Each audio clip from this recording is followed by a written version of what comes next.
Selamat datang di media pembelajaran online part 10. Sebelum kita belajar, yuk kita melakukan doa dulu. Yuk kita baca Namaskara Gata.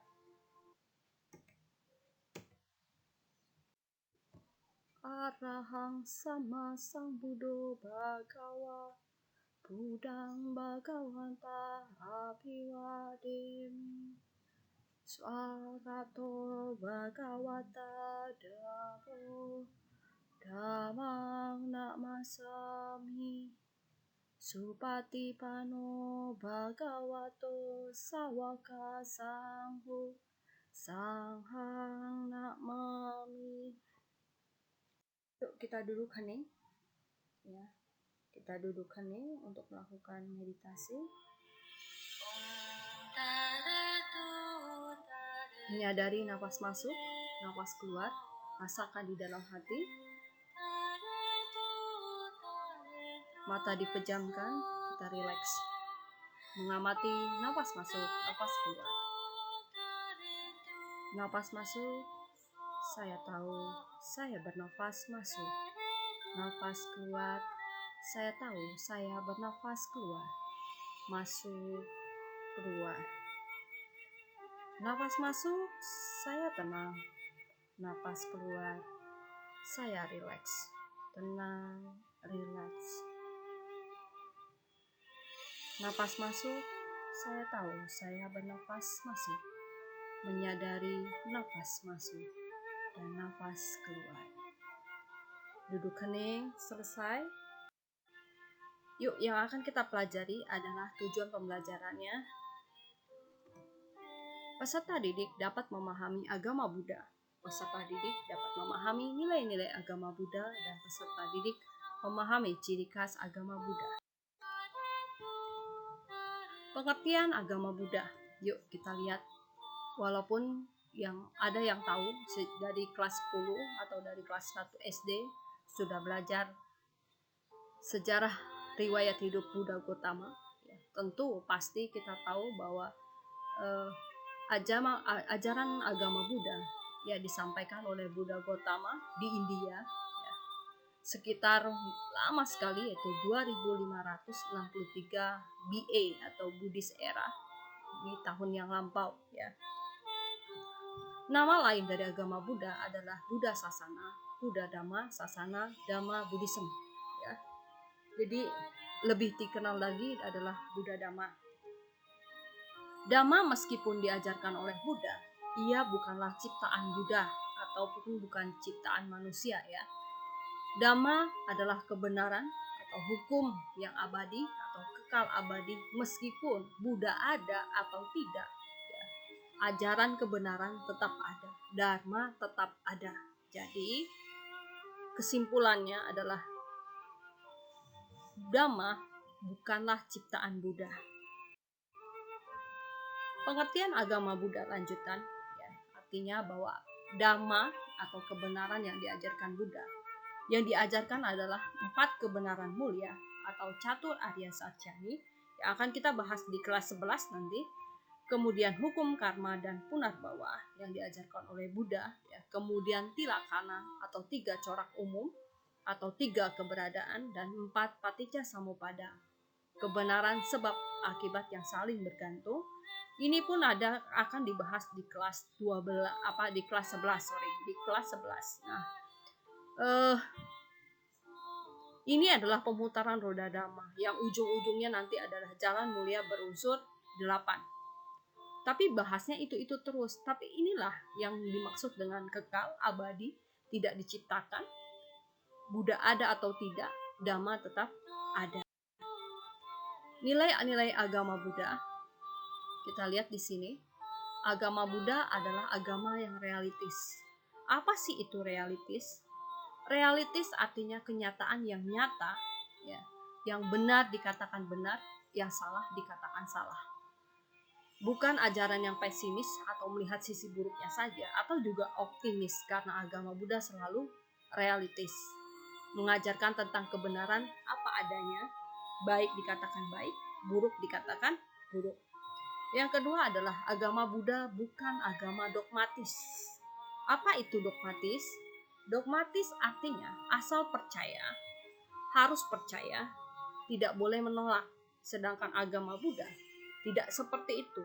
Bahkan di dalam Kalama Sutta, jangan hanya percaya berdasarkan kitab suci, jangan hanya percaya berdasarkan tradisi, jangan hanya berdasarkan desas-desus pemikiran orang lain, tetapi bisa dibuktikan kebenarannya.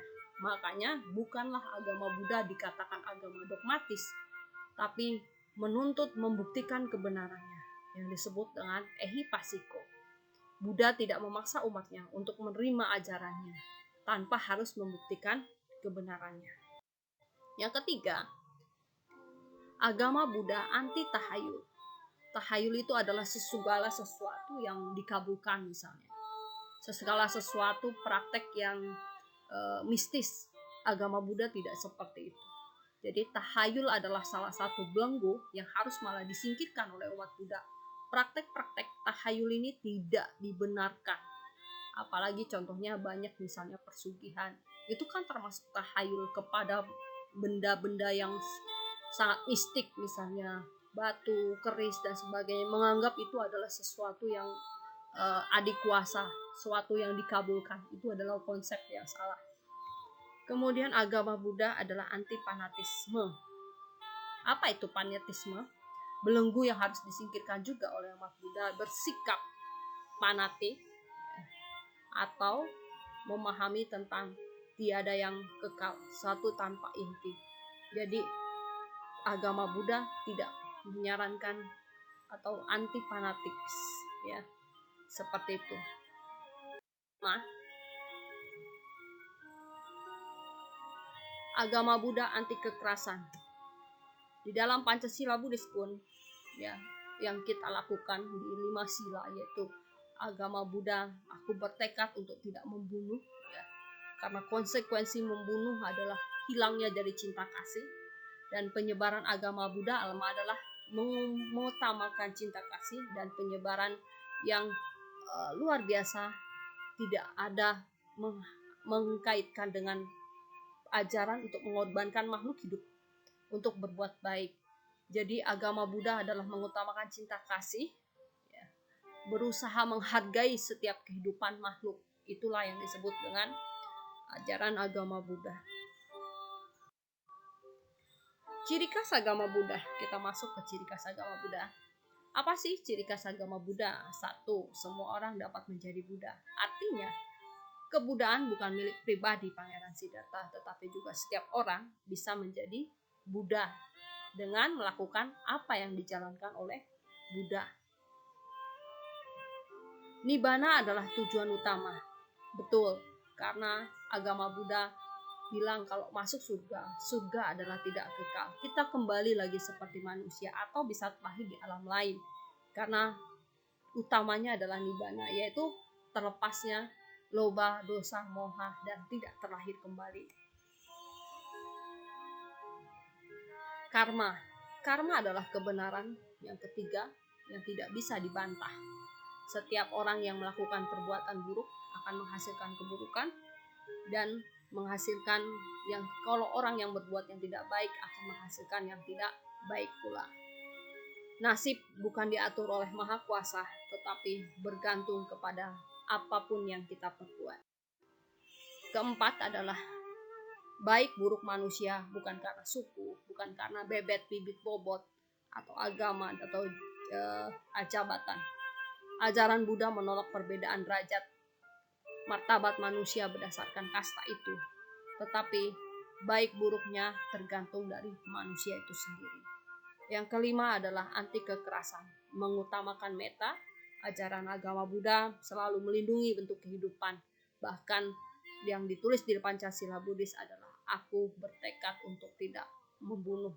Aku bertekad untuk menghargai setiap makhluk dan di kehidupan tanpa ada benci, sehingga muncullah cinta kasih dan kasih sayang.